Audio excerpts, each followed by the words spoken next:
Tycoon, where can people find you, man? And you can find me also on YouTube over at the Fantasy Boardroom.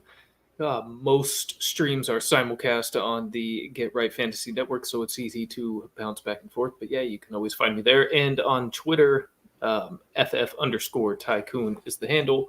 Not as active on there as back in the day. I refuse to pay for that blue check mark, so just don't have quite the visibility as I once did on that app. But still like to chop it up over there for those that still do talk fantasy on Twitter. I love it. I love it. And obviously, if you are tuned in, you can find me at The Extra Point over on YouTube live every Wednesday and Thursday night. Obviously, over on X, Twitter, whatever you want to call it these days, at P. Ruskin. I'm on Sleeper. I am a writer for DynastyProsFootball.com. If you want to check out my written content. And for those that aren't able to tune into the live show, if you're bored and you're mowing the grass or you're walking around the house or doing the dishes, jump over to Spotify and Patreon and catch our podcast version. So let's pay some bills real quick, and then we will start this draft and get rocking and rolling. Y'all know what it is. On Mondays, catch Anthony and Frank 9 p.m. for our recap and waiver show. I'm going to pause here. On Tuesday, Tycoon, what do we have going on? Well, I chose not to do the show yesterday with big happenings going on in our country. I figured attention was diverted. So when we get back this next Tuesday, I haven't come up with what we're going to do for the show. It largely is predicated on what we see in the weekend games. So we'll see what this weekend brings and what topic that then provides for the boardroom to discuss. Love it. Check out Tycoon on every Tuesday, 7 p.m. Pacific, the Fantasy Boardroom. On Wednesdays, Anthony and Frank back with roster management, buy, sell, trade. And, of course, my show at 6 p.m. where we are talking all things Dynasty, trade targets, Dynasty content. And then again on Thursdays, I am back at 4 p.m. taking you right up to Thursday Night Football as we go through the DFS higher or lower segment presented by Underdog, weekly picks, all things betting. On Friday, we divide the slate of games into two parts. You can catch Kendall and Mike, 6 p.m. Pacific time, 9 o'clock Eastern for Start Sits Part 1. And then, of course, stay tuned immediately after for myself and Rasta as we go through the second half of the games for the week, Start Sits Part 2. And then don't miss Sunday Live with Mike, Classic Mike, as he takes you through actives, inactives, lives Q&A, getting you right up to kickoff. So we'll pay some bills here in a minute for Underdog, but I know I got guys in the room. They're ready to go. They're excited. I know you all that are listening are tuning in. Let's start this draft, boys. So I'm going to do what we always do, and we are going to randomize this draft order 3 times. 1, 2, and 3. And Tycoon, Kendall, I know you guys probably do, but if you can click that bell and turn the sounds off so when we're on the clock, we don't get some of that background noise. But we're going to start this draft. Again, for the folks that are listening, it is a 12-team rookie dynasty draft, full PPR, super flex. So without further ado, rock and roll. You get the getting the draft board on screen? Man. All right. B. Griffin starting us off.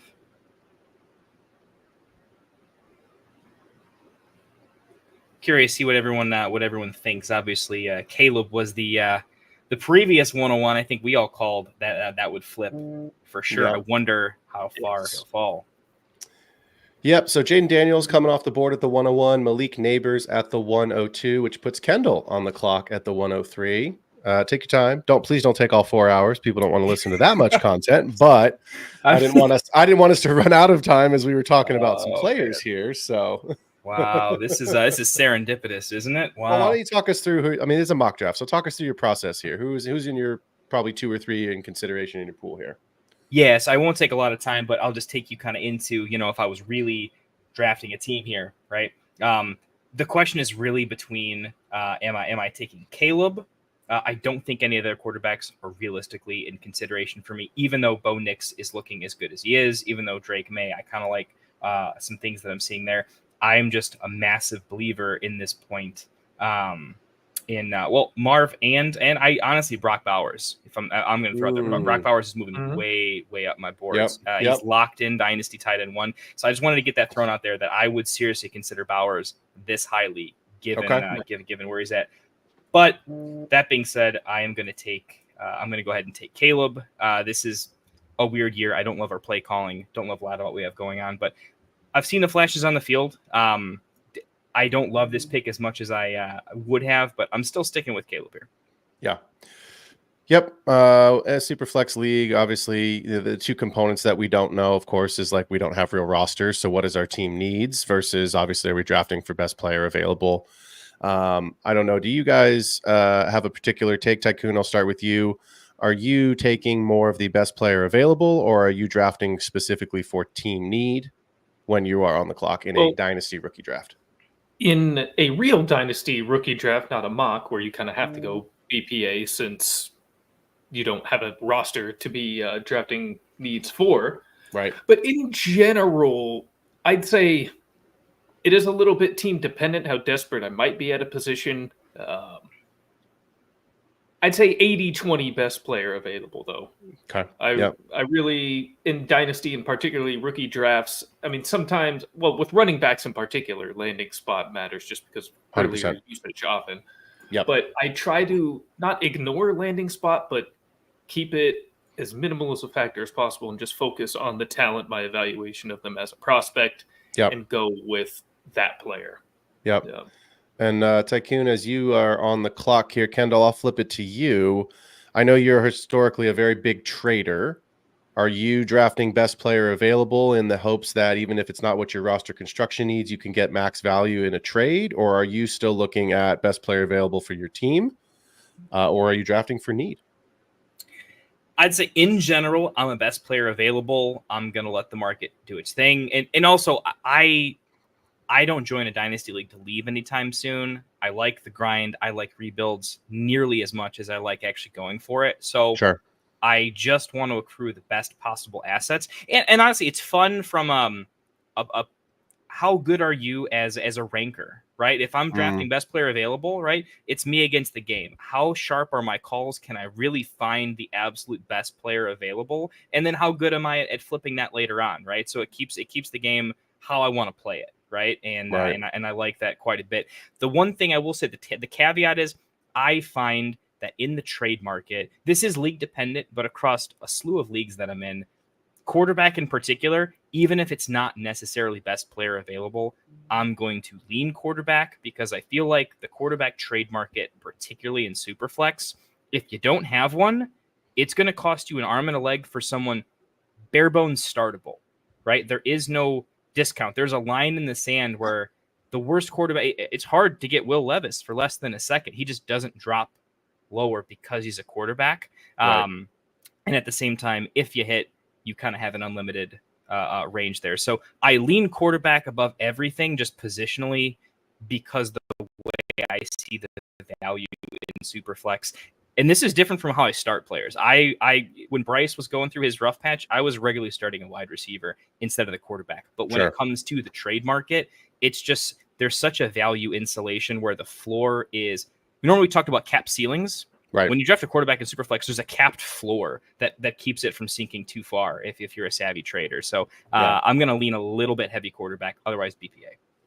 Yep. I was going to, we're kind of going through this here. I've got a pretty long clock on. So I think for me, what we were going to do is kind of talk through some guys at the end, and we still will, but Jaden Daniels, Malik Neighbors, Caleb Williams, Marvin Harrison, Brock Bowers, Rome Odunze, and now Bo Nix going off the board. I'm going to pause after Odunze. We're 10 weeks into the season.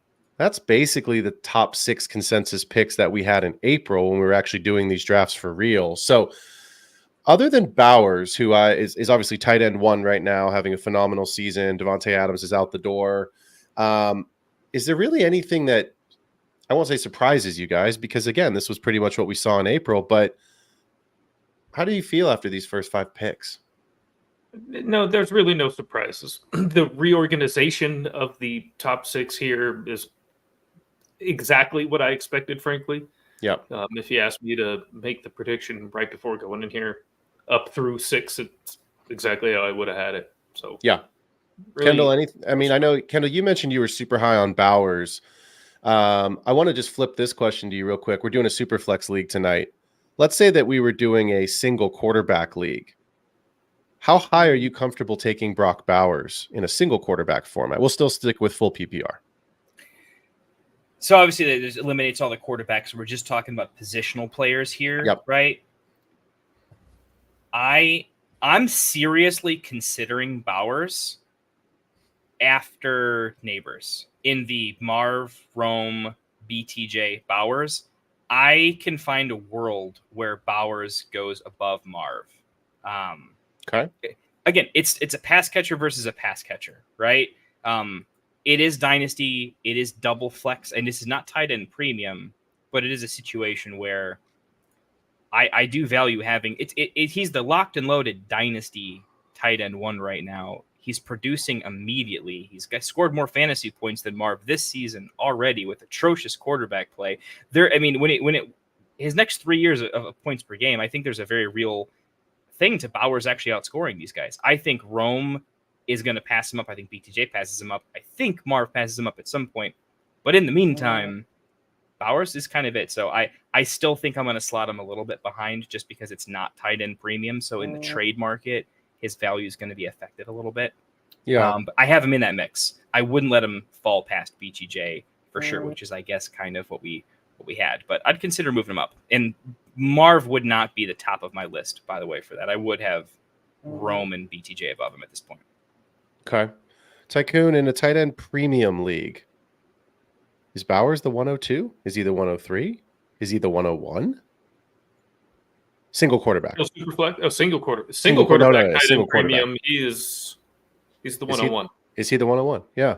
And tight end premium, yes, I would take him even over Neighbors in that case. I think, and even in regular, or I guess tight end standard, I would still take him even too. I would take him over Marv. I would take him over Rome. I would take him over Thomas. I just think that while it's been kind of a down year for tight ends, and so it's been a little more homogenous, and it kind of was last year too, I still think that truly elite tight end is a bit of positional scarcity that you can use to your advantage. And having this guy produce literally from day one, I wouldn't be able to pass it up. So yeah. And tight end premium, easy 101 for me. Yeah, I think it's an exercise, right? I think at the end of the day, we talk about the value of positional scarcity at the tight end position, and how long Mark Andrews and how long Travis Kelce have been able to produce those just kind of outlier seasons. And that's, obviously Sam Laporta had an outlier touchdown season at finishing as the tight end one last year, and that's what made him an outlier in the position. Bowers as the tight end one this season. My questions really is going to come down to, Kendall, you said it, and this is why I want to kind of use it to transition. It's pass catcher versus pass catcher. So this tight end class is Bowers and then fill in the blank here. You know what I mean? Like probably Theo Johnson, in my opinion, at this point is probably the tight end 2 in this class. Maybe Ben Sinnott, but we haven't seen much from Sinnott, right? We saw one trick play 2 weeks ago for a touchdown, and that's fine. But I guess from a pass catching perspective, it was pretty much in April, Marv, Neighbors, Rome. That was the big 3. I have to include Brian Thomas Jr. BTJ's in that conversation. And my question for Kendall, I'll start with you. Number one, what we've seen from Ladd McConkey lately, does he belong in that conversation as a big 4? And if he doesn't, are Neighbors, Harrison, and BTJ and Rome, how do you rank those guys? Single quarterback or just wide receiver rankings. That doesn't really matter on the format necessarily, but let's just go with what we thought was the consensus 3 and clearly what we've seen from BTJ now as a 4th receiver. You're on the clock. You have your pick. Who are you taking? Ladd is a tier below those guys. I agree. He's a tier above Worthy, right? But above those 3, he's a tier below. Not because he doesn't have a safe floor, and I'm probably the highest I know on Herbert. I really think that's going to be a fine situation. But I think it really comes down to ceiling. I don't see him as someone who's going to consistently be an elite fantasy player, an alpha wide receiver 1, someone who's talked about as, is he a high-end wide receiver 2 or is he a wide receiver 1? Ladd's not going to be in that. I think Ladd is one of those tried and true, really comfortable. I'd love to see him in the wide receiver 2 conversation, probably a low-end 2, high-end 3. I see him in that category, so not with him. So how do I rank the power 3? Neighbors is we're talking PPR for most dynasties, so I'm definitely going Neighbors. His role, what I've seen, there's a lot of Jamar Chase to him. There's a lot of players to him, but the fact that he's getting 12 balls thrown to him a game, he's an elite separator, and he's just going to be the guy in that offense for a long time. Neighbors is clearly there. The next two are interesting. I think Marv gets there, but right now it's between. This is going to sound crazy, but I'm Rome and BTJ over Marv at this point, as crazy as that sounds, but it's truly how I believe they're going to be set up later on. BTJ, I think, is going to be an elite AJ Brown type of weapon. He's the only thing that's working in that offense. And I do think it's pretty much, it's not matchup dependent. He's going to be good either way. The injuries scare me a little bit. Rome, you know me, big Bears fan, but I really do think just where that offense is going to be next year as soon as they lose Keenan. Like when I compare Rome and Marv in particular, right? They're actually pretty similar this year, and they're not getting as many targets. The offenses aren't as good as we hoped they'd be. They're a little more frustrating than they are. But when I see long term, right, I like Kyler, but I'm very disappointed by the fact that he's not making it happen with Marv, and I feel like he really should. That Marv's whole thing was he's supposed to walk into a neighbors-like situation, and without seeing it and seeing the ball go a million different places, that scares me a little bit. So I think Marv and Rome are pretty close. Probably for trade value, I have to take Marv because I can get more, for him, and I can trade for Rome for less. But if it's really down to long-term value, they're neck and neck for me. Yeah, I mean, you look at the season so far, right? I mean, obviously it's only 9 games, 10 games in, but Marv is wide receiver 23, 55 targets, 28 catches, 445 and 5. But he's the clear-cut wide receiver 1 on his team. He's the clear supposed to be target hog on his team. Rome is very clearly the wide receiver 2B on the team, if not the wide receiver 3. He's wide receiver 59 on the season. Only 11 less targets at 44. He's caught 25 balls, only 3 less catches, 391 and 1. So I'm with you. I think at the end of the day, you're going to see Keenan Allen probably be playing elsewhere next year if he's in the league. I don't know that he comes back to Chicago, and we expect Rome to make that year 2 leap. Neighbors, wide receiver 13 on the season, 85 targets, 55 catches, 557 and 3. And BTJ is wide receiver 11, 53 targets, right? So he's 35 catches, 595 and 5. So from a production standpoint, BTJ has done the most with, other than Rome, the least. And so I think the question that I've always had about BTJ, and Tycoon, this is what I'm going to throw to you. The question that I've always had about BTJ wasn't really the talent, because I liked him coming out. And now I think that the bias, or, kind of whatever you want to call it, a confirmation bias, if you liked BTJ, was that he clearly is good enough. The question is what is his ceiling compared to these other guys with Trevor Lawrence long-term? Because Lawrence is on that contract. So Tycoon, do you think Trevor Lawrence helps, hurts, or just kind of, what do you think his long-term value is with Lawrence, knowing that's his quarterback for at least the next couple of years? I don't think it adversely affects his ceiling much. I'm kind of the wrong guy as far as Thomas goes. That's probably my biggest whiff of this entire rookie class is kind of fading Brian Thomas. I have very little of him, and I hate myself for it. So you're here. I'm there. Yeah, very wrong on that. And yeah, now I'd have him third. But no, I don't think Lawrence is a negative factor. Maybe I'm still a bit delusional, even though he's looking a little busty at times. I still believe in Trevor myself. I still think he'll be, I guess, considered at worst a mid-level average NFL quarterback, and those guys can still create wide receiver 1s with regularity. We see it every single season. So yeah. So I think as long as Thomas continues to do what he's been doing, the ceiling is the roof. Yeah, I've been very on record many times in many shows, my show, betting shows, our main shows on Friday nights, talking about my belief that the Jaguars are awful this season, and they've been awful this season. But to your point, awful doesn't mean bad for fantasy, right? We've got the wide receiver 11 on means the opposite, Yeah, a lot of garbage time. Exactly. So I think for me, I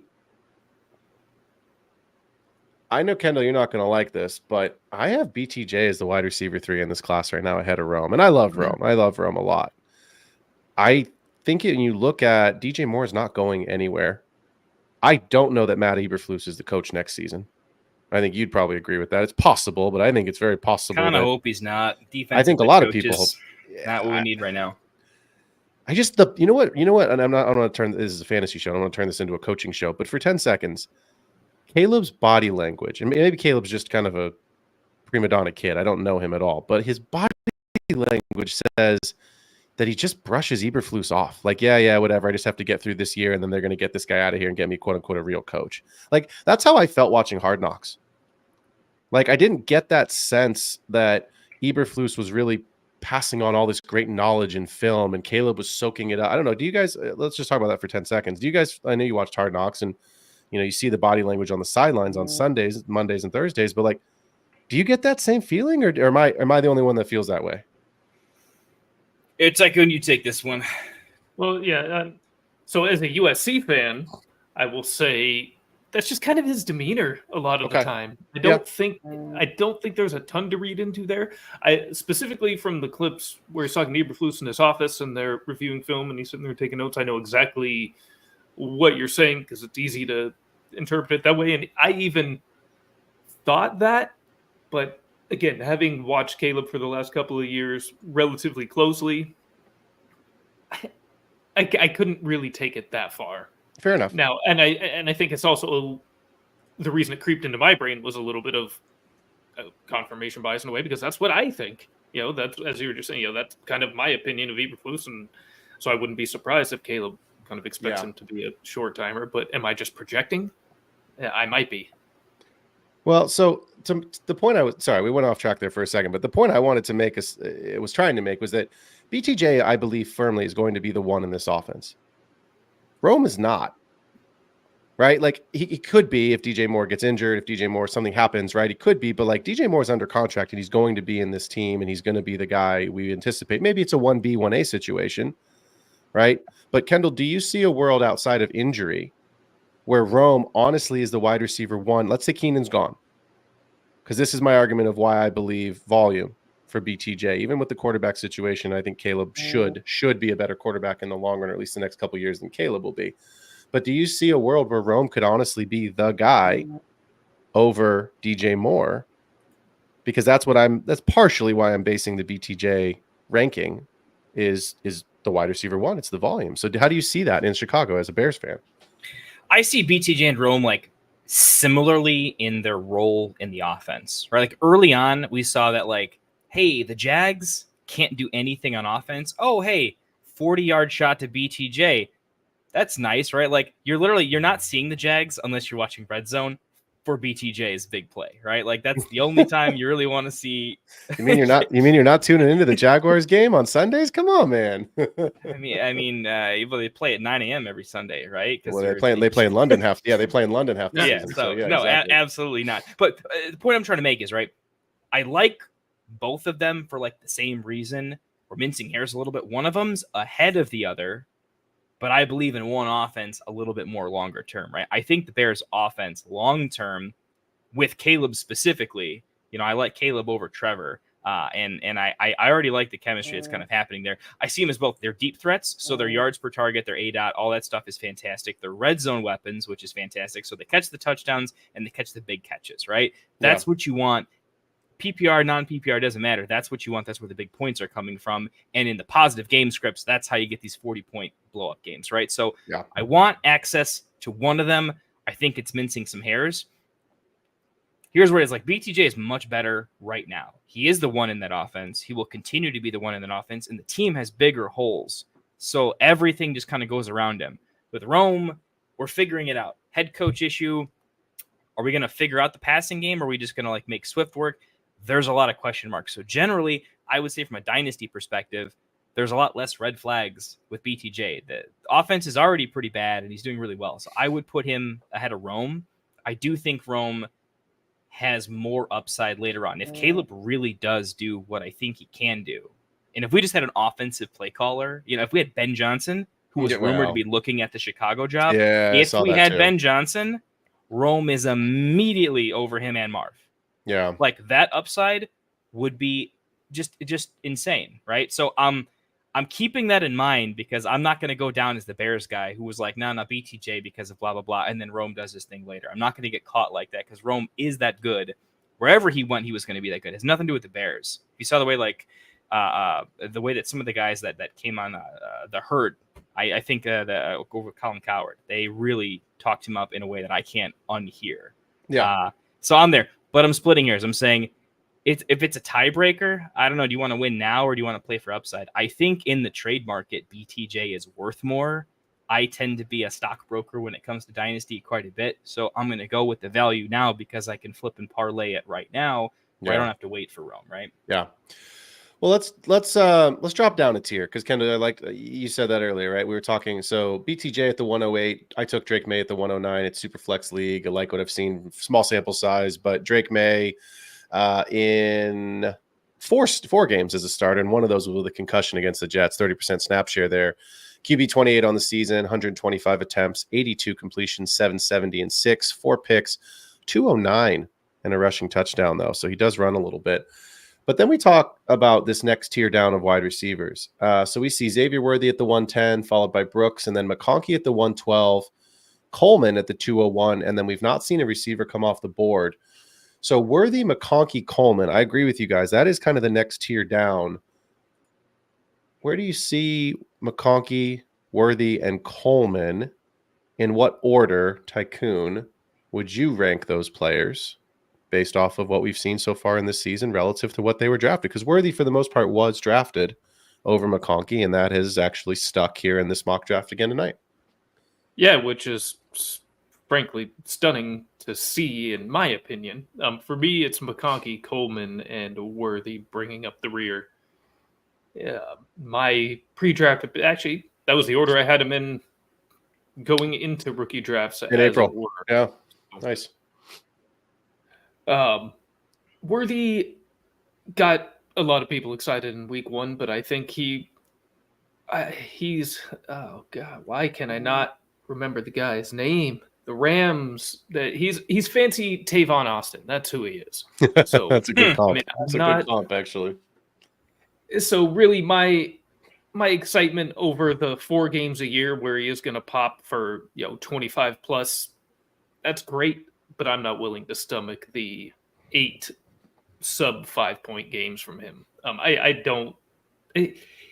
think he's attractive to people just because he's on the Chiefs. If he was anywhere else, he would be completely ignored.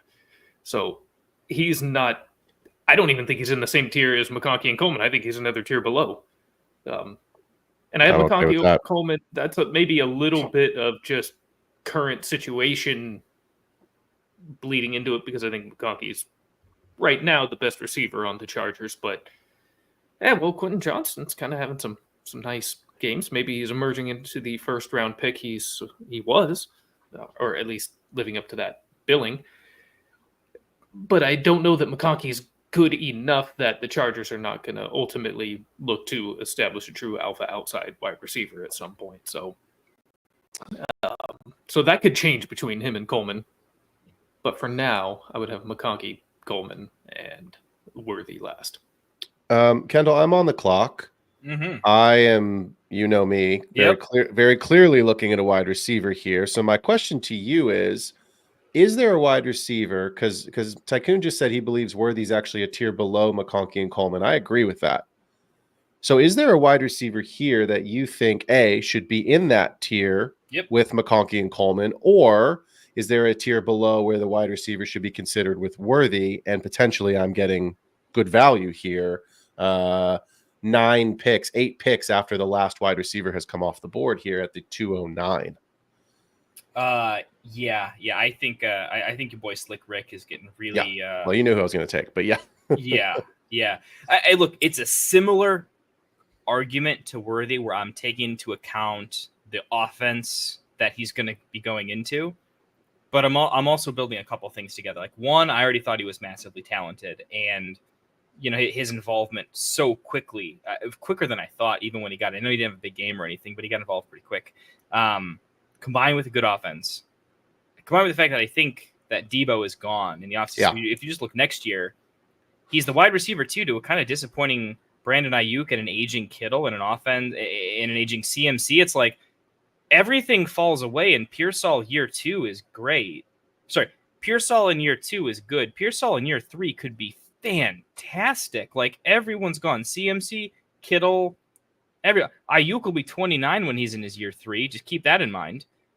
Yeah, I mean, I see just the arrows going all up for Ricky Pearsall. We haven't seen enough of him on the field, compared to, say, like Xavier Legette. Actually, we've seen a little bit of it on field, and we already know he's kind of walking into the one pretty quickly. But I think Slick Rick is more talented in a better situation, in a better offense. It's just all the arrows are up. It's his opportunity to really screw up, and I don't see that happening. So, yeah, I think he belongs above Worthy into that tier, and I would knock Worthy.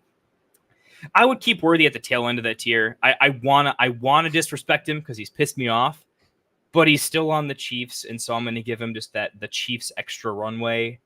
Would it surprise anybody if he catches a touchdown the next 4 games because it's the Chiefs and their offense is starting to click? Maybe, like, in a way that, like, Coleman has made some actual awful mistakes. Worthy, it's just as much on Mahomes for missing him in many spots as it is on Worthy, in my opinion, in a couple of cases. So I'll give him a little bit of leeway. Tycoon, you had your hand raised like we was back in school here. I don't want to be shouting over. I don't want to be some goofy first take kind of show. The floor is yours. Back to Pearsall. The first take, I love it. I mean, even as far as year 2 goes, Ayuk's not going to be back till mid-season. He will not be ready to start the season with this knee injury. So if Debo is gone and Ayuk is out until week 6, 7, 8, so it's the Jawan Jennings and the Ricky Pearsall show again. Yep. That could be really a chance for him to establish his role. So let me ask you guys this, because for those that are listening at home, or for those that are not able to see the board for whatever reason, Keon Coleman at the 201, McCarthy at the 202, Penix 203, and then a big running back run. Trey Benson, Bucky Irving, Braylon Allen, Tyrone Tracy, Ray Davis. So would you put Pearsall, because I'll be honest, and you guys know this, other than Tyrone Tracy, who has come not kind of out of nowhere, but because obviously we knew there was opportunity behind Singletary. He was kind of that last, darling in the 4th round, get him on your taxi squad kind of a guy. Hope you have a gold mine. Would you put Pearsall ahead of any of those running backs? And if so, who? Again, Benson, Bucky, Braylon Allen, Tracy, and Ray Davis before Ricky Pearsall at the 209, and then Blake Corum at the 210. Because I see a clear tier break here. So, Kendall, where do you have Pearsall relative to those running backs? Because we know this is not a great running as it stands today. Could improve next year. We know things change. Someone's going to emerge. It always happens. But as we see it today, this is not a good running back class, and it was not supposed to be. So it's kind of living up to what it wasn't supposed to be, unfortunately. But where do you have Pearsall against that running back group? I have him above. He's 1. I have Pearsall above that whole class. In my opinion, this class is benefiting from the fact that there's no one around him, and this incoming class is much better. Like, the second rounders in this upcoming class and like fantasy drafts would be pushing Brooks and Benson in this particular draft. There's going to be a dozen really good running backs. Yeah, I mean, literally an actual a whole round. Yeah. So what I'm saying is landing spots. All of these running backs, I see a lot of Kyron situations happening. We're like, Kyron, they drafted who? Every running back that gets drafted is kind of nasty, and it's going to be nasty for all these guys. So I'm taking Pearsall because the arrow only goes up, and it's just a better asset class in Dynasty, right? We want running backs because they're scarce, but at the same time, like, we should all kind of abandon them too, in a little bit of a way. So I would put Ricky Pearsall number 1. I'm going to put Tyrone Tracy right behind him because the Giants have so many other issues. I do see Tracy stepping into a big role, and I've seen enough right away that I really like it. Bucky, I actually think probably gets caught in a messier timeshare, and I don't think he has the full breakup that everyone wishes he's going to have. Yeah. I'm kind of selling high on him, low-key. I hate to say I have him everywhere, so everyone that's in a Dynasty League with me, stop listening. But yeah, I like Bucky. Or start sending offers. Yeah, it's going to be Pearsall, then Tracy, then Bucky, because he is guaranteed that offense looks money. So even if he is never going to be elite, that's kind of a tier in and of itself for me. I like that. Then I would put the rest of the guys, shuffle them up however you want to based on, your particular build. But it's kind of like it's everyone else in that first kind of upper crust level. Yeah. So Tycoon, look, we got Trey Benson here at the running back 66 right now. 39 carries, 154 yards and a touchdown. Last week was his first touchdown. 3 targets, 3 receptions, 30 yards. He's not a pass catcher, or at least he's not in this offense.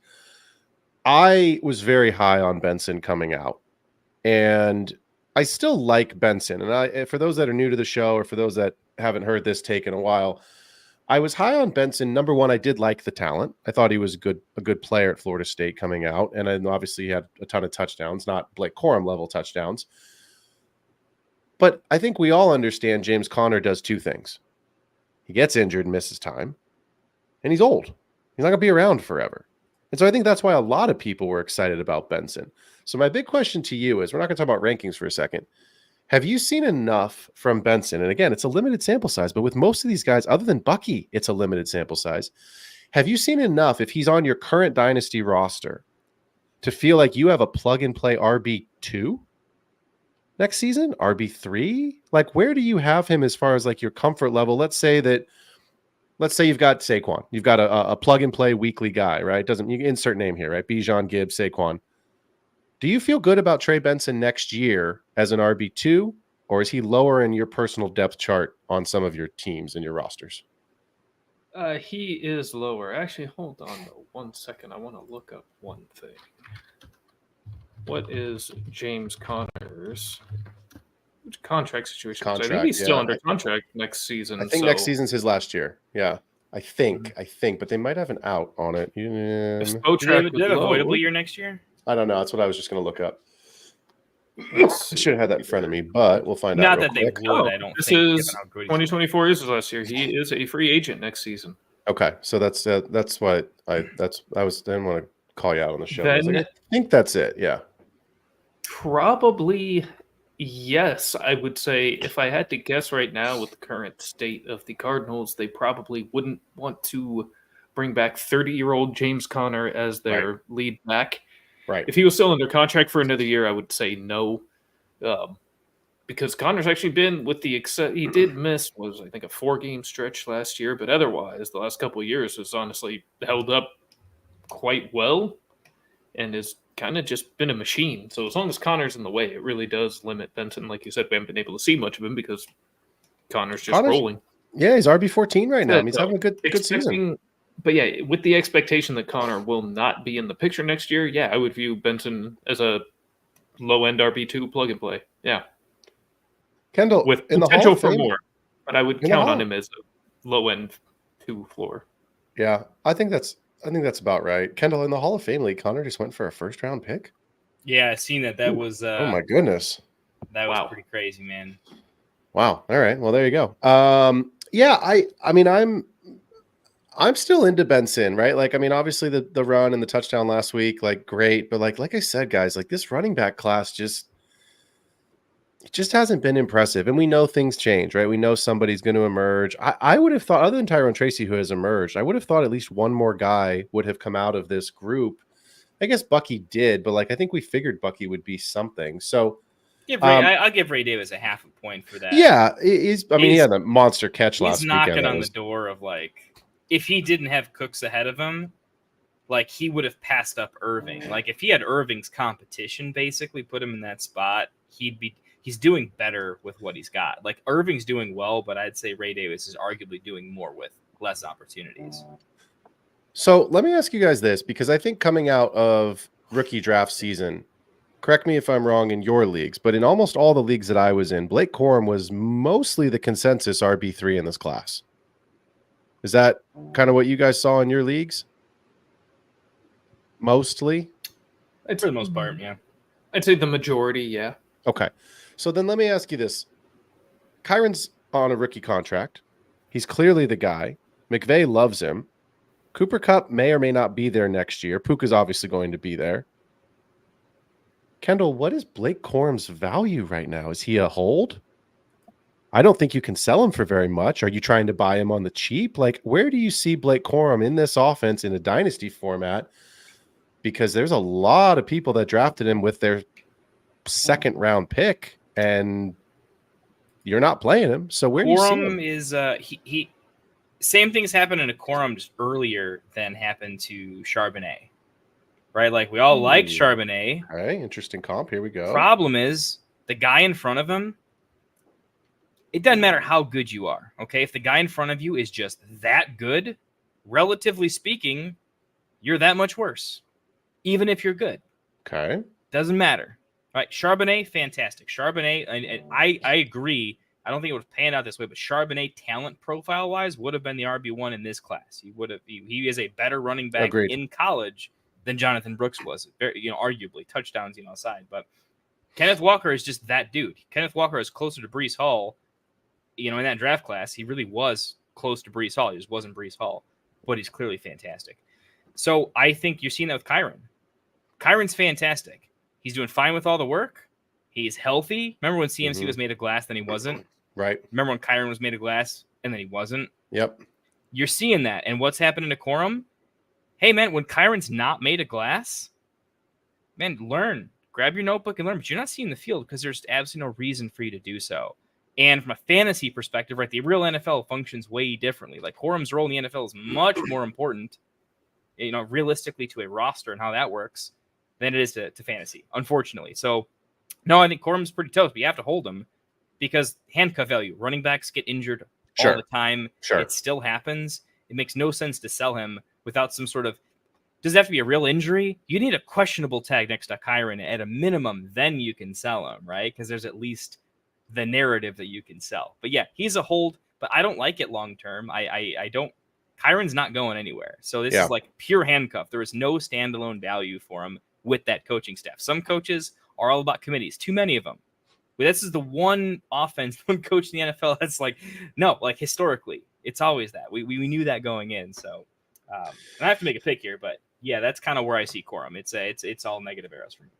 Tycoon, do you see, let's say Kyron's unavailable for a stretch of time.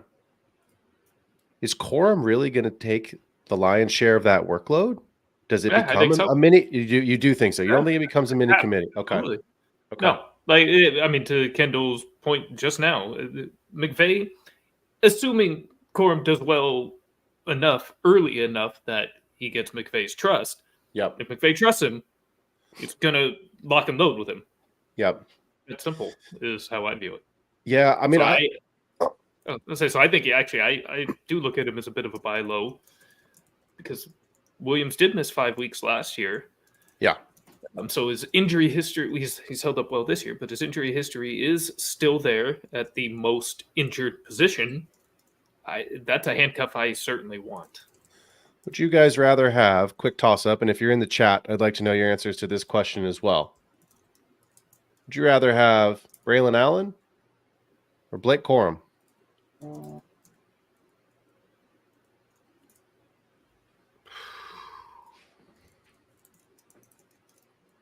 Corum Not for easy. me. Not by much.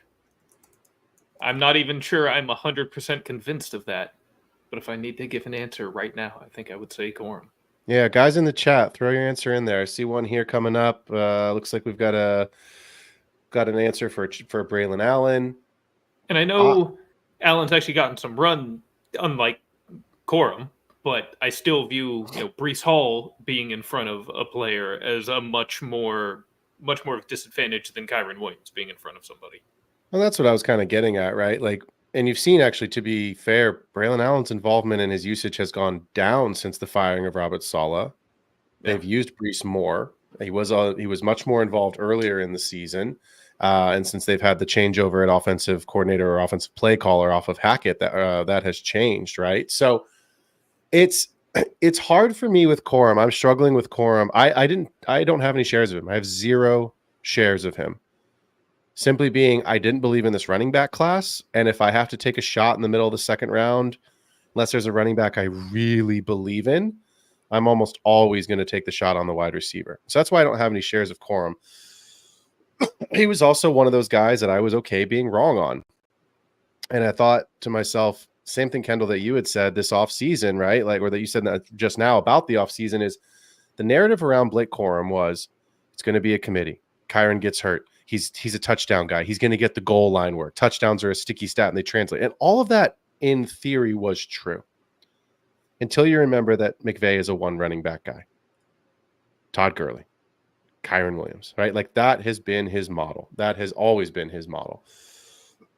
And I see a Blake Corum and I'm saying, okay, 10 games into a season now, he's got 21 carries.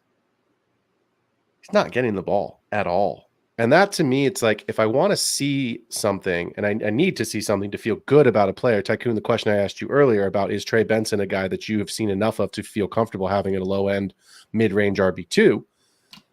You've at least got a sample size.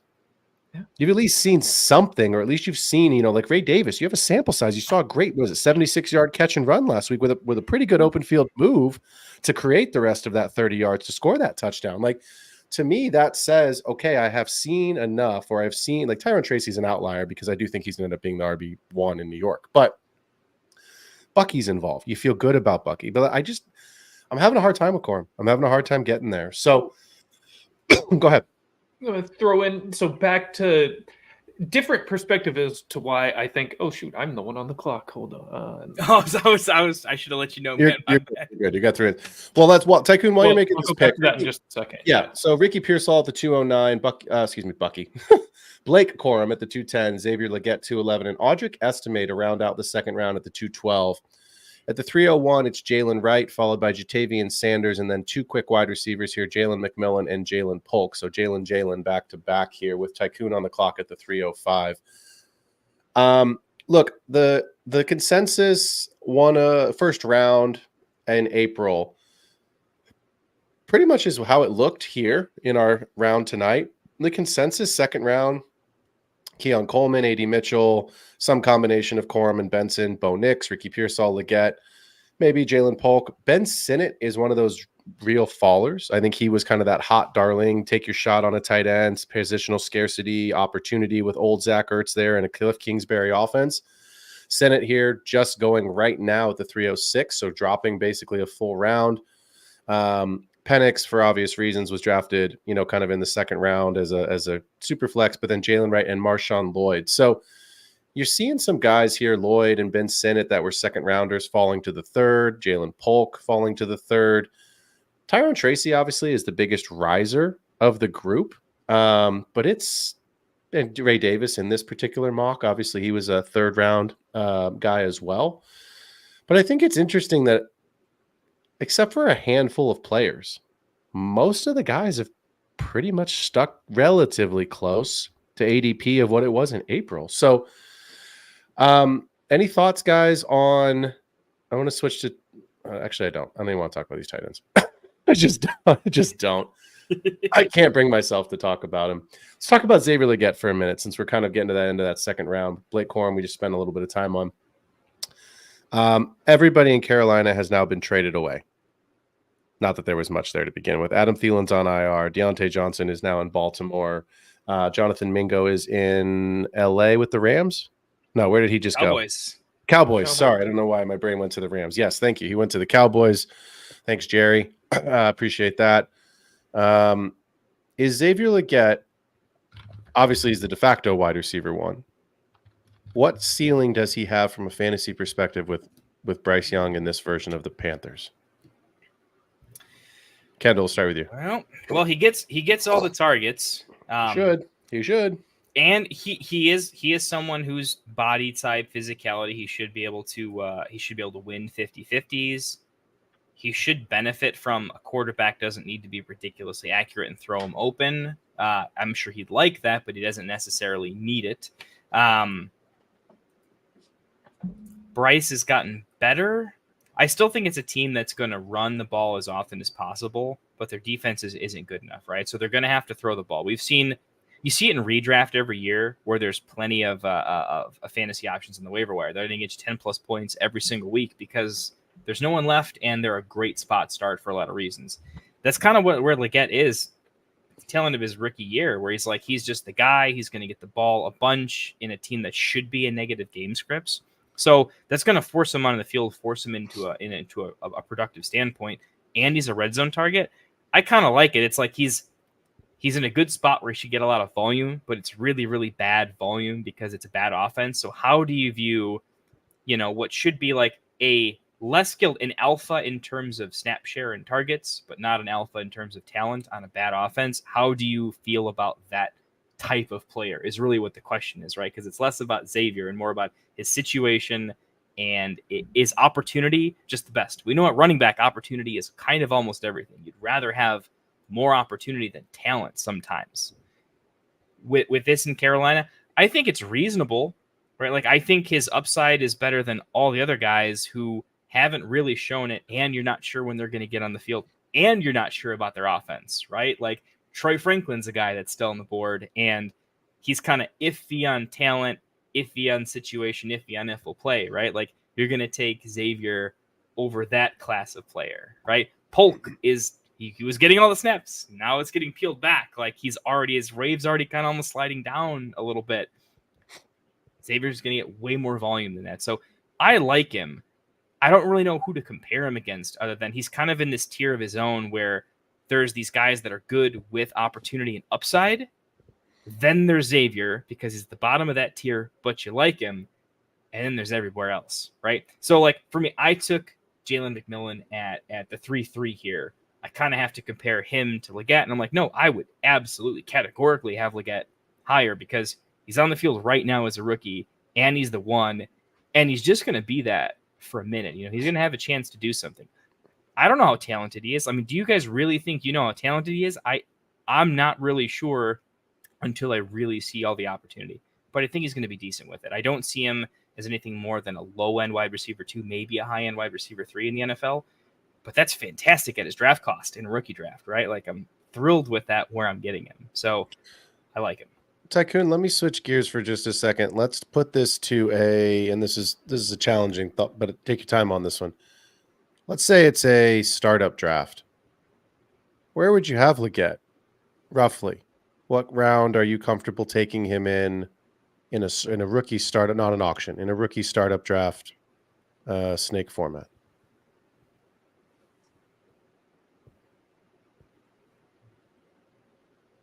That is an excellent question. I don't ask the easy ones. I gotta think here. I'm trying to recall the most recent startup I was in and where guys and his. He's wide receiver 53 on the season right now. Right. And he's a guy I would say probably like late 8th round into the 9th round is where I'm probably looking at Leggett. Okay. And yeah, here in my most recent startup, which was before the season, he went near the end of the 10th. So yeah, I'd probably take him around to 2 rounds earlier than that, as early as late 8th. Kendall, don't have to give me the exact round, but pretty close in your mind of with Tycoon there? I mean, in my rookie drafts, I'm usually I draft more rookies than anybody I know, other than maybe you, right? I go all young. I almost never compete year one in most of my dynasty leagues because I just want to grab a lot of young talent and figure it out and kind of go from there. So possibly higher. I'm looking at like the players he's around in like dynasty rankings right now to kind of see like in my own thoughts, where are some guys that are middle aged that I would have him above, get high enough? Would I have to slide him down? I just have like ECR dynasty wide receiver ranks pulled up right now. And like he's wide receiver 50. Just above him is like Rashid Shaheed, Ricky Pearsall, Ridley, Christian Watson, Khalil Shakir. One, I think Ricky Pearsall is just crazy that he's that low in my opinion. But I would have him over a decent amount of these guys. Like I would have Xavier Leggett above Khalil Shakir. I think he's knocking on the door of Coleman. It's pretty close in opportunity. But I can't get him above like the next group of guys above that. I'll take him above the veterans that are being ranked too high, but none of the rookies. Like I would have him above Deontay Johnson, right? I would have him above. Yeah, no, that's really as high as he can get. It's weird that he's kind of like the highest of that tier. He just can't go any higher because he can't go above Ricky Pearsall. But the guys below him, I like him a lot more than like Wan'Dale Robinson, Romeo Dobbs, Adonai Mitchell, Jerry Jeudy, Dontavian Wicks. Those guys are all below him. He's like so above those guys where I think there's probably a tier of like running backs that would kind of appear that I would definitely take him over, right? If it's like questionable wide receiver versus I need a running back, should I take him here? How often does that come up in a startup draft where you're like, hey, I have to take a running back at some point? I am absolutely taking Xavier Legette and his potential upside over like a solid running back where I need to take one, because I think he's an asset that is going to be pretty solid at worst for a reasonable period of time. And God forbid if his quarterback play actually improves, like it can't get much worse, right? So if he's performing okay with bad quarterback play, where could he go from there? It can't get worse. And the reason I say it can't get worse as a certainty is because they'll pull him again. They'll pull Bryce Young again. You know what I mean? Like, so if Bryce Young goes back to what Bryce Young was weeks 1 and 2, fine. They'll just bring in Andy Dalton, or they'll go and draft somebody, or they'll go and sign Joe Flacco next. You know what I mean? Like, they'll go figure it out for a season. I struggle with, I'm on the clock here. I'm just going to grab a guy here and keep this moving. But I struggle with, what is this offense going to be long term? Who is the quarterback going to be? Because you're right, volume is king at the running back position. And I pulled some stuff, and I just may have changed it here. Yeah. Xavier Legette saw 6 targets last week. Fine. That was a Bryce Young offense. 7 the week before. Bryce Young offense. All the targets when Andy Dalton was on the field were going to Deontay Johnson. Right? Like, you guys tune in on Thursdays, right? I know we do betting stuff on our own, but for me, I was playing Deontay Johnson in DFS for those couple of weeks with Andy Dalton because he was seeing double-digit targets. I don't care what those targets look like in cash. I just need you to get me double-digit targets and turn that into something. And I was cashing. I had other good players in there, right? Gibbs and some of these other guys. But, like, that's great value for $5,600 in my DFS lineup. So it's not a DFS show. But my point being is that now that everybody's gone, Bryce Young was named the starter this week, which tells me that Andy Dalton is either A, not fully recovered from the car crash, or B, they're just going to go back to the rookie and say, all right, kid, this is your probably last shot. So I think this week against the Giants, then the bye week, I think this week's really important because then look who he has coming up. And I don't know if you're going to get a fair shake against Kansas City, Tampa, and Philly for 3 straight weeks coming out of the bye.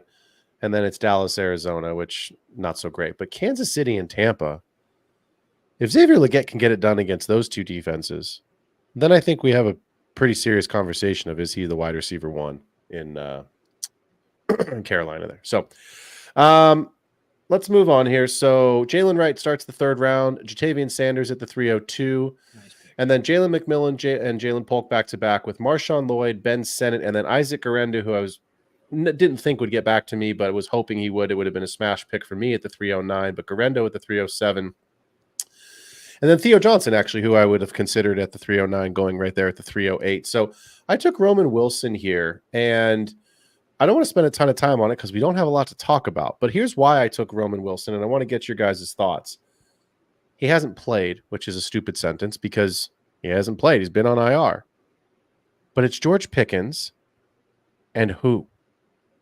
Right? That's always the question in Pittsburgh. There still is. Pittsburgh just traded for somebody this week, and my brain's going blank. Somebody tell me who it was. All the guys they keep trying to trade for and then never were able to. I thought they brought someone in. Didn't they just bring another receiver in? Or am I making that up? First, they were supposed to bring in Kirk, and then they couldn't get Kirk. That's who it was. He got injured, and then they were looking at Darius Slayton, and they decided not to. They've looked at a billion people and haven't brought anybody in. Mike Williams. They brought in Mike Williams. Right, exactly. So again, you didn't bring in somebody because Mike Williams either won't be there next year or he'll be hurt, which he always is. And Mike Williams to me is not a threat. So my question, Tycoon, I'll start with you. We see Spencer Rattler at the 310. We see A.D. Mitchell at the 311.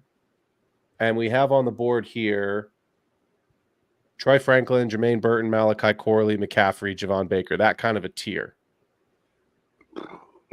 Would you take a shot on Roman Wilson, or would you have pivoted else? Don't worry about roster construction right now or what your team needs. What do you think about that Roman Wilson pick at the 309, given who was off the board, who clearly was better picks, and then, of course, who was on the board, knowing that we just haven't seen him play yet? I think the fact that even after the draft, all throughout the offseason, the Steelers were still aggressively trying to land another strong wide receiver is kind of telling. That they probably don't view Roman as the solution as the second wide receiver long term. So I'm I mean, as with everybody at this point in the draft, you're looking at several tiers below reliable starting players. Yeah, you're taking shots here. But with the Steelers' inability really to make that trade and going into next year, he really does seem to have the inside track for that second wide receiver position. I don't hate it. I've seen nothing from Mitchell that excites me. I have virtually no interest in Franklin. Jermaine Burton doesn't look like he's especially interested in NFL football right now. So, I mean, having been benched and then found at the casino later, maybe it's homerism. I mean, Jacob Cowing is maybe the other guy I'm willing to take a shot on, just being in the 49ers interesting. offense. But other than that, no, I think Wilson amongst that receiver group would have been the guy I would have taken the shot on also. Yeah, I mean, Kendall, I'm gonna throw it to you in just a second here. I agree with you. I think that them bringing in another receiver is telling. The caveat to that, the part that I would just say I maybe just disagree with, is Roman Wilson got hurt in preseason, and he never recovered from that injury. So, and again, it's the what if game, right? The whole those trade efforts, at least reportedly, were going on well before preseason. True. And I agree with you. And again, I would have traded for a guy knowing that I've got a rookie that I don't know what I have in anyway, right? Unless you're drafting, one of these first round guys, which they're clearly not. You're not getting a Neighbors or an MHJ. You're getting, a reliable slot receiver from Michigan with limited production in a Harbaugh McCarthy offense. I still just, Kendall, my question to you and Manny here in the chat, Manny U. Brown, I worry about the quarterback that Wilson has to catch balls from. Do you worry about Roman Wilson's ability to be the wide receiver 2 in this offense because of the quarterback? Do you worry about his wide receiver 2 ability in this offense because maybe he's just not that guy? Or do you feel like in the third round here, I'm going to take a shot on upside because I can see a path to him being the 2 versus some of these other names, Franklin, Mitchell, Cowing, who we just mentioned? What are your thoughts there? I'm not super worried about the quarterback when it comes to slot receiver. Realistically, I'm looking at overall volume. I think he could, pun intended, slot in as just a little bit of a reliable target. Oh, yeah, there you go. Look, they're going to run the ball. The problem is they're going to run the ball. I thought Freiermuth was going to have a better season because I thought Russ tends to lock on to tight ends, and I think he's a talented guy. And then the passing volume just hasn't been there for pretty much anybody. And Najee Harris has 3 straight 100-yard rushing games. They want to run the ball. Yeah, it's crazy right now. I like it. Like for Phil, I think what you said is like you haven't seen it, so there is actually some upside because he hasn't disappointed anybody. I do think they need someone who can just get open. Like they missed the Deontay Johnson role of just someone get open quickly so we can move the chains. Can we have can we get 5 yards so that like we can actually do something meaningful with the playbook? I like him in that role. Yeah, I think he's good. I think the upside is limited because the entire offense seems to be, no matter what, forever. It just kind of wants to do what it's going to do, which is they're going to win games and put up like 0 fantasy points. Like, I don't know how they win games and are not fantasy relevant. They're like the most winning team that I can't start anybody on, which is a little bit frustrating. So, but when you're looking at what you're looking at, I think, Phil, you hit the nail on the head, which is I want some upside and I need someone who hasn't disappointed me and the NFL yet. And he just hasn't, right? So for those reasons, there's still time. There's still lots of time. It's Arthur Smith. Let's call a spade a spade. No, I'm kidding. To be fair, but also right. A rookie, when you're playing a slot wide receiver, you're not in high leverage situations, which does mean like, you're not going to get a bunch of touchdowns thrown to you, but it does mean it's low pressure, right? You're not the focal point of the defense, so you should be a little more open. You don't mind throwing a rookie, slot guy a bunch of balls, like having a Greg Dortch a bunch, right? It's like sometimes you just pepper your slot guy, and you could bench him the next week. But sometimes slot guys just get peppered, and I think this is an offense that just wants to move the chains, and I think he might be okay. I see him as like a 5 for 55 guy, but could he be more than that? And that's not a bad baseline. There's a lot of rookies that wish that was a baseline. I think when you look at third round players and a lot of dynasty rookie drafts are 3 rounds. Some I've seen 4. I'll be honest. I'm in one league that has 5 rounds and I don't get it. I just don't get it. Like for what? I'm going to put those guys on my taxi squad anyway. If it's you know what I mean? Like 2 tight end league. Okay. even still, it's like, those guys aren't. It's like a guillotine league. You're just cutting those guys next season, unless you just happen to get a Puka, or you grab a Tyrone Tracy that's like going to be relevant.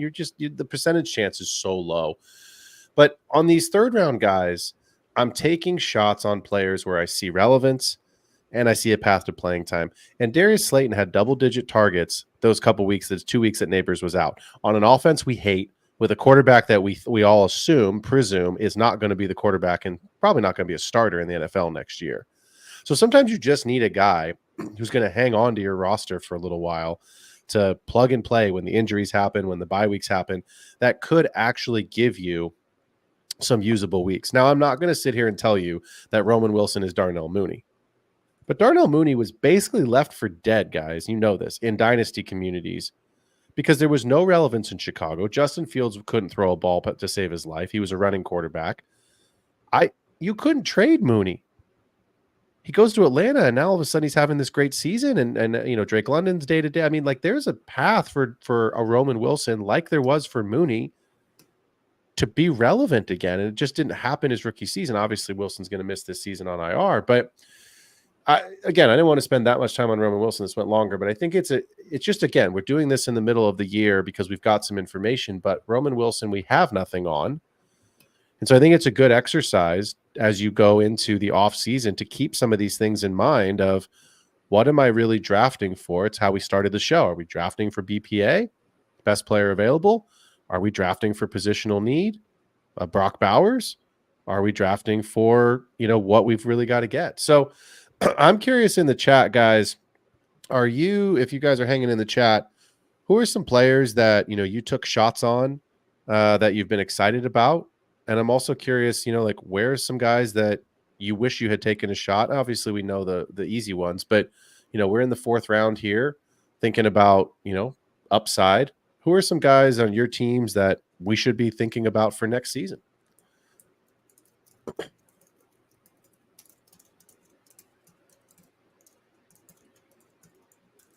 See if we can get this 30 mic can speed it up just a little bit. Shoot him a chat and see if he's still there. I think you just put a shot clock on too. Phil, you can just flip it to like a 2-minute clock real quick. Yeah, I think or 1 minute if you need to. We'll be all set there. We kind of talk through. We're gonna run over guys that we wanted to talk about here. I don't think we need to spend too much time on these 4th round guys. I think I had the clock on, for those that are listening at home, I had the clock on 4 hours so that no one got force picked into something, or if Kendall and myself got caught on a take and all of a sudden we got auto picked there. That only happened once. Warming for Dirty Mike to auto pick, and then I'm up. Wanted to just grab a couple folks in chat. Not sure if they're still here. Cap for Life had a trade question, not the trade show though, and I don't want to jump into Phil's show. Please drop that as a comment on this video or one of our other videos. We don't really dive into trade questions on this show. Otherwise, that's like it's a whole 2 other shows that we do. So I definitely want to answer that, but we want to answer it with the usual fervor that we might otherwise. So please drop that as a comment. We'll try to get it to you in any of our videos or in the Sleeper channel. And we have a whole group text. We'll get you some good in-depth insight on that. Cap for Life, appreciate you. Interesting one here. Tracy looking great. Worried about older prospect on a team that could lose everything. Is that a big factor for you with Tyrone Tracy? Is it a flash in the pan this year, but everything quarterback coaching change, the whole thing could blow up and get caught in the middle of it? Is that a consideration for either of you guys? Tycoon, go ahead. You can take that one first. Go ahead. It's a little bit actually, and that's why I drafted Irving ahead of Tracy there in the 2nd round. More so the age of the prospect at the position than the coaching staff, although I do think that is still a bit of a consideration, just because, especially as an older prospect, if they do decide to clean house with coach, GM, everything, I mean, they'll have absolutely no loyalty to him whatsoever. I mean, they'll be looking to really, I think, completely rebuild this thing. So it is a little bit of a hesitation for me, yes. I think with any older prospect, it's a hesitation. The caveat is quite simply, he's on a rookie contract. I play Dynasty in a 2 to 3 year window. I think he could still be relevant enough for 2 more seasons, even if they clean house. And I expect that they will. I think that they will let the GM Shane and Dable go because can we just be honest for 10 seconds? Saquon Barkley got them to the playoffs and won that playoff game. They turn around and dump $1 billion on Daniel Jones, who quite honestly wasn't that great. And they don't pay the guy who actually got them there. So I'm not going to sit here and talk about how good Saquon Barkley is. If that's what you're looking for in this show, maybe fantasy football's not for you. But the guy just backwards hurdled somebody. Get out of here. Insane. What I will say, though, is I do think I've seen enough from Tyrone Tracy to at least feel confident that even with a change in coaching staff, he makes this roster. And if not, he goes somewhere else because someone's trading for him. They obviously feel he's good enough to be in the rotation. So I think you can get some usable weeks out of him, even if he doesn't end up becoming the guy in New York. With that said, I am on the clock with 26 seconds here. You know what, Luke McCaffrey? Let's give it a shot, man. Yeah, why not? Yeah, why not? DNA. Jahan Dotson's out the door. I haven't really seen anything that makes me feel like they've got a solid wide receiver 2 there after Terry. So, it hasn't been great this first year, but whatever. It's the 4th round. Let's take a shot. Yeah, man. I feel like it's crazy. Like this class really was that deep, man. Because we were talking before the show, we're going to do a 3-round draft. And I kind of pushed Phil to get to the 4th round because I'm like, the 4th round's like my favorite this year. Because I feel like I want the entire, if I could trade a 2nd round pick for the entire 4th round, I think I might do it this year. I actually like a lot of these guys that much. It's kind of I've never seen this before. Let me ask you this, Kendall, because I know Tycoon. I know you've got to get ready to jump for another thing here, and we're obviously on the last pick here, so we're going to wrap the show in the next 5 minutes. Troy Franklin at the 401, Kamani Vidal, Jordan Whittington, Jalen, I think, Coker, lots of Jalen's. Jacob Cowing, Javon Baker, Jermaine Burton, Malachi Corley, Luke McCaffrey, Bub Means, Cade Stover, and we'll finish the draft here in just a second. You like these 4th round guys, Kendall. Give me the player that you like the most and what you think his involvement / outcome could be here over the next 2 seasons. Jordan Travis at the 412. Love that pick, by the way, Jordan. That was such a money pick. Oh my god, I love that pick so much. I was gonna throw an honorable mention. By the way, I'm waiver wiring Jordan Travis, and I feel fantastic about it. My favorite in the 4th round. I'm gonna give a 1st, 2nd, and 3rd place because they're pretty close. I'm gonna go 1st place for max upside going into next year is probably Troy Franklin. There's still some loyalty with the quarterback. I don't love him, but I feel like where he's priced and can go, the sky is the limit next year. That is one of those. Me and Phil often talk about ambiguous running backfields or ambiguous wide receiver groups. It's usually the running backs that we talk about. We like investing into ambiguity because there's always upside in the uncertain ambiguity, right? Things always happen. And I can see some things happening with Troy Franklin because there's a lot of volatility and they need someone to do something. The dude just needs to put some weight on and make something happen because these tiny little skin and bones guys are just not making it work. But I do see some upside there. I'm actually going to give him very briefly before you go to your next one. Yes, because I do have to run. I wanted to say thank you. Yeah, guys. I was gonna pause real quick and very much appreciate it. No, this is an awesome show. Can't wait till we have our next one and we have another program we still all need to be talking about getting together. Yeah, we got that. Yeah. And dude, I've got the template viewers, for it, man. Thank you. Yeah, well, let's talk real soon. Awesome. Thanks, Tycoon. Love you, brother. We'll see you. All right. Later, brothers. See ya. Tycoon obviously being here. We love that. I know he's got to jump for something personal tonight. I'll tease it for the people. Kendall, Tycoon, and myself have been working on an adaptation of my Thursday betting show. So stay tuned. Kendall, the suspense builds as we go. It'll be a good one. I know that I'm excited for what we've been talking about. All right. So Troy Franklin in that 1st spot, your 2nd and 3rd place, that silver medal in this 4th round going to drum roll. I'm actually changing I'm giving Franklin the 2nd spot. Actually, I can't because I'm I'm too in on this player. Well, let's go with your bronze medal and save the gold medal for last. So Franklin in the middle there. Bronze medal is going to go to Bub Means. For Nones. Really like that. One, it's nice because you can pop him on your IR spot. So from roster construction, it's fantastic. But don't know what this team looks like next year. Him, Mason Tipton, Shaheed, Olave. I don't know what happens. It's all over the place. It's one of those guys I don't know, but he could come out of absolutely nowhere and just be really good. He could legitimately be almost a wide receiver 2 on that team next year. I just don't know. I like the upside. I can't give it to all these other like chalky guys who have disappointed because Bub Means hasn't disappointed yet. I just like the pick, and I also like it because 4th rounder that you can throw in your IR spot. This is like a redraft trick. So like I have to tip the cap to like the old school redraft. Like, yeah, I'm going to take my 4th rounder and then I'm going to grab, the 413. So that's just a nice pick. And I'm going to throw that into my bronze medal, but I do have a gold medal here. It's my pick. I don't know how this happened. I don't know how it got there. I don't think people scrolled down far enough because you had to go, but like this kid's money, man. Jordan Whittington came out of nowhere. The Rams are all injured. Like literally the entire team is injured. Comes out, has some very, very solid games. And we know that Cup's sticking around, but can't stay healthy, right? And will be gone at some point. Puka can't stay healthy, is also a brawler. He's fantastic, right? Apparently, yeah. What is he doing?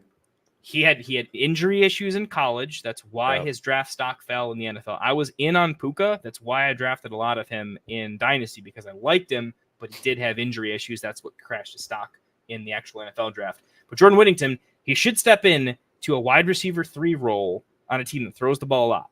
Anytime that Tutu Atwell has to step in as a wide receiver 3, he ends up with 20 fantasy points somehow.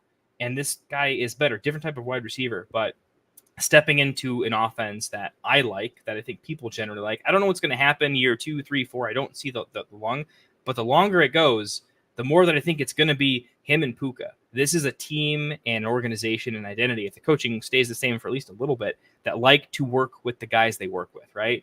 I think as early as next year, he could be stepping into a very consistent, like the usage that Tyler Lockett has this year, weird comparison, but I think he could have that usage as like a minimum, right? Because Lockett's kind of the third wheel to 2 very good wide receivers, but still very productive because they throw the ball a lot. Gino was leading the NFL in passing yards for a little while. Might still be. I don't think he still is anymore. But I think Whittington is going to benefit from that immensely. I think he has a combination of a startable, flexible floor with, what kind of upside do you want? The offense could be good. Everyone in front of him is made of glass. You pick your poison. Floor plus good ceiling. He's a steal in the 4th round. Very, very nice. I would take him over half of the 3rd round at this point. Yeah, I mean, he's an interesting player for me, and I think about 2 questions. Number 1, are the Rams going to be a playoff team? Because if they are, then they're drafting towards the back half of that 1st round, really that back 3rd, maybe even quarter of that 1st round. So what are they doing with that 1st round pick? The other thing I think about with the Rams, and this is, I agree with you, Kendall. I see a path, and I see, Cup could be gone. It's, you're right. The coaches like to work with the players they have. Puka's great when he's there, and he has missed time. I still wonder if, because it's the Rams, if they don't go get T. Higgins this offseason. Right, and I bring that name up intentionally because we've talked about of glass in front of him. Yeah, well, you're not kidding. At least the Bengals are doing the right thing and ruling him out early in the week, so I don't have to freaking sit there on Sunday and go, "Hey, T, are you playing today?" No, you're not. Oh, too late. Great, now I'm screwed. Yeah. And Olave's doubtful. Olave ain't playing this. He ain't playing. What are we doing with this doubtful nonsense? Like Carr was doubtful when he was wearing sneakers. What are we doing? You can put Olave on your bench this week. We don't need to wait till Friday for the sit-start show. He's going to see a neuro scientist or neurologist or whatever he's seeing for his 2nd concussion. He ain't playing. But again, regardless of T. Higgins' health, the Rams like to make splashes, right? This was the first year in 6 years, I think, where they actually had a 1st round pick. So maybe 7 years. T. Higgins could be re-signed, but we all believe most likely he's not a Bengal next year. They've got to pay Jamar Chase because they didn't this year. So, you and I talked about it on some of our early summer shows of, I said, but right before Michael Pittman signed the contract, I thought because he's a USC guy, does he leave and go to the Rams? T. Higgins, does he leave because before he signed his franchise tag, does he go to the Rams, right? I think they grabbed Debo before any of those guys, personally. I don't think Kyle Shanahan's going to let that happen. But you got a point. Shanahan probably wouldn't let that happen. Probably will say. And to be fair, like, did Debo even want to go?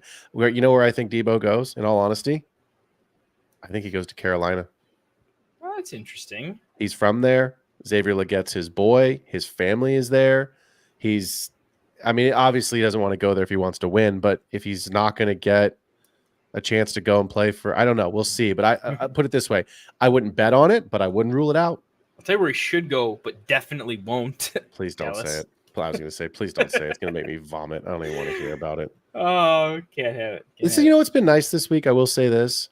I know we've had all this election nonsense, but Jerry hasn't made any stupid comments that I've heard this week. So it's been kind of nice to just have a week of Jerry-free nonsense coming out of the social media channels. Of course, now he doesn't have a quarterback. So Cooper Rush, DFS, we're going to be talking about him this week. Put him in your DFS pool. Don't rule him out.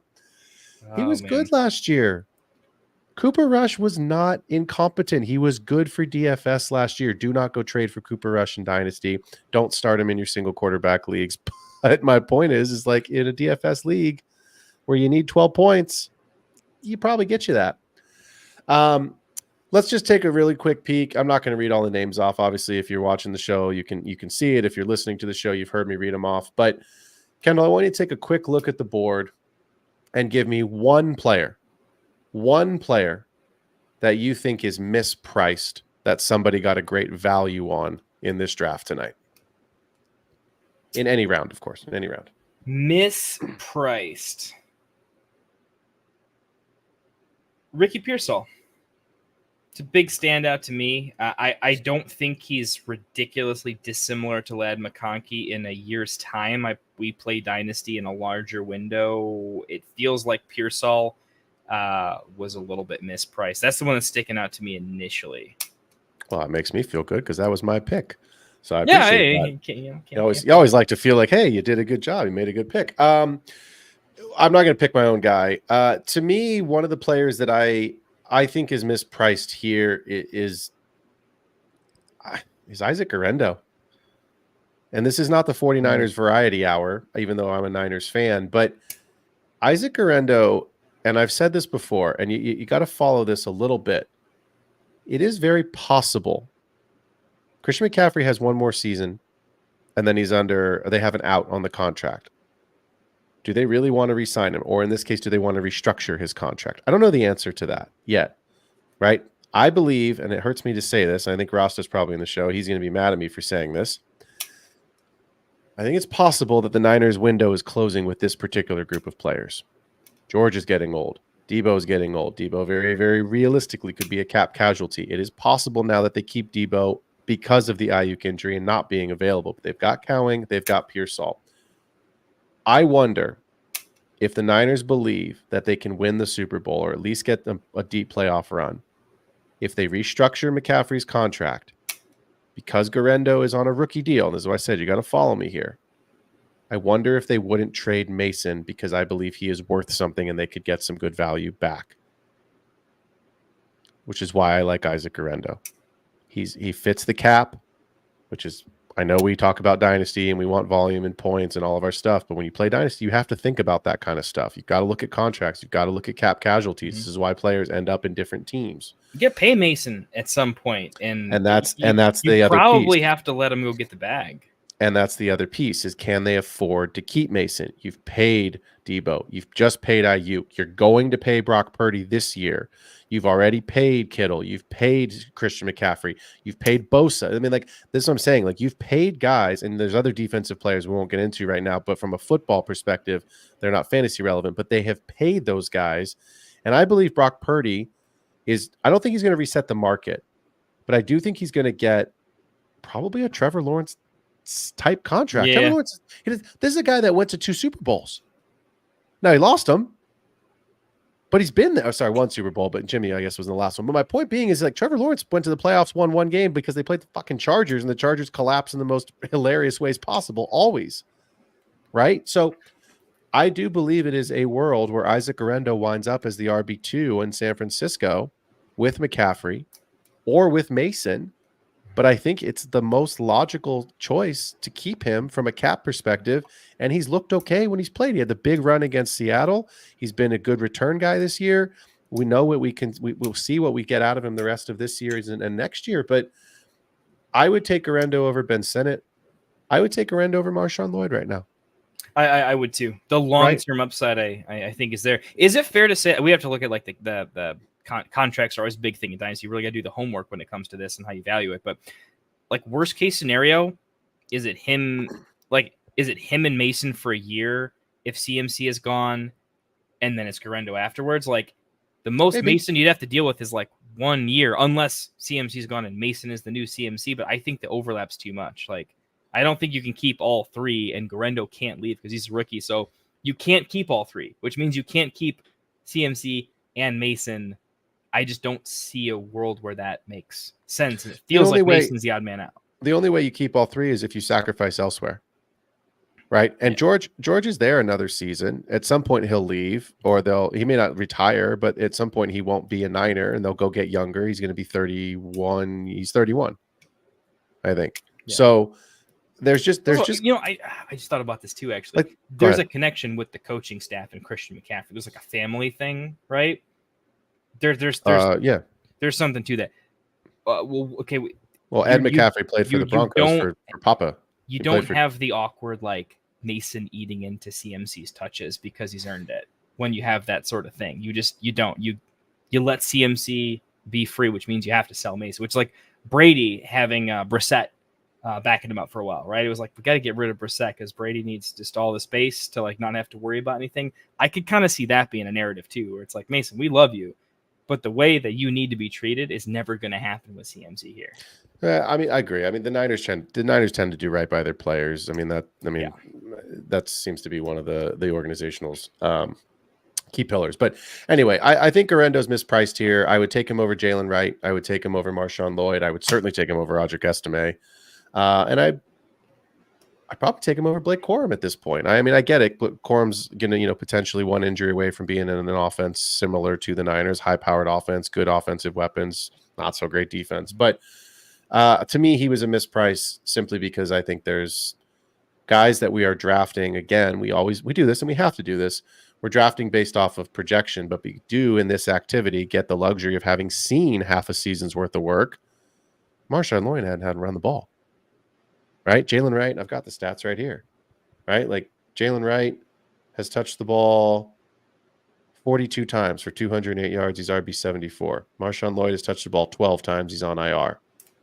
So, I mean, it's very possible that Guerrero, you're right, that Mason is the odd man out, either financially or whatever the reasons may be. But again, good draft. I hope for the guys. I thank them in the chat, but if guys are still listening to the show, thanks for being here. Really appreciate you guys jumping in and giving us some of your time here on a Wednesday night.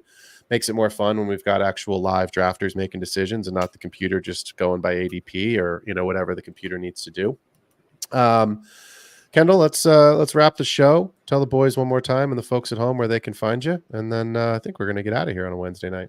Yeah, if you can, if you like listening to me and Phil, come check me out over at the Fantasy Football Tavern. I know I've been slacking a lot lately. I did a bunch of videos preseason and then in midseason. I've mostly been learning a little bit about what this whole YouTube thing is, how to do it, and really doing supporting work for the Get Right Fantasy Network cast of shows. But please do like and subscribe. Definitely come on over. That helps us out a ton. Lets us keep doing this as we go into the regular season. Hopefully, should have some more short-form videos coming. If not, in the off-season, you want to be subscribed because we are going to be, especially if you play Dynasty, me and Phil go very, very deep. He'll be on the channel a ton. We are going to solve all of your drafting questions, all of the trading questions, a lot of how do we remanipulate Dynasty rosters. And as we get to our playoff push in redraft, we are going to be talking about, setting that championship lineup. What do we got to do to actually take down the titles? So come check it out. Helps me out a ton. If you don't get a question answered in the show, drop it in one of the videos too. And we watch that like a hawk. So yeah, appreciate you guys. Oh, Phil, you're muted, bud. I was there. I had a cough and decided to keep myself on mute. Apparently what I got to say. No, I'm kidding. Appreciate everybody being here tonight. If you are a fan of the show, jump on youtube.com/@theextrapointffb. Hit that like and subscribe button. I will be back tomorrow, 4 p.m. with our DFS underdog higher and lower. Kendall, you're always welcome to join me if you are around. And then I'm praying, as we all are, to the football gods that tomorrow night with the Ravens and the Bungles, we get a proper Thursday night football game because I, as you, would like to see some points in our lineups. So for all of us here at the Get Right Fantasy Network, for myself at the Extra Point, Kendall at the Fantasy Football Tavern, and Tycoon at the Fantasy Boardroom, thanks for joining in to the show tonight. I look forward to seeing you all tomorrow. And of course, if you can't make it tomorrow, make sure you are back on Friday for our 2-part sit start. Otherwise, enjoy your Wednesday night. We out. Fantasy is the play. Marking nothing, but I tune in every Friday. Strategies provided, I will lock in every way. So go